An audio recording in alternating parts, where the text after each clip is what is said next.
City bank পিএলসির সহযোগিতায় আরব বিশ্বের আসল স্বাদ ও সমৃদ্ধ রন্ধন ঐতিহ্যের এক অনন্য উৎসব টেস্ট অফ অ্যারাবিয়া আয়োজন করেছে দ্য ওয়েস্ট ইন ঢাকা।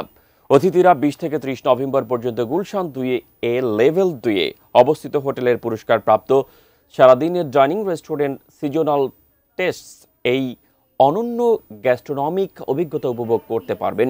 অনুষ্ঠানের প্রধান অতিথি ছিলেন ওমান সুলতানাতের রাষ্ট্রদূত জামিল হাজি আল বালুশি, সংযুক্ত আরব আমিরাতের রাষ্ট্রদূত Bangladesh Abdullah Ali Al Hamoudi এবং ইউনিক হোটেল অ্যান্ড রিসোর্টস পিএলসির সিইও মোহাম্মদ শাখাওয়াত হোসেন।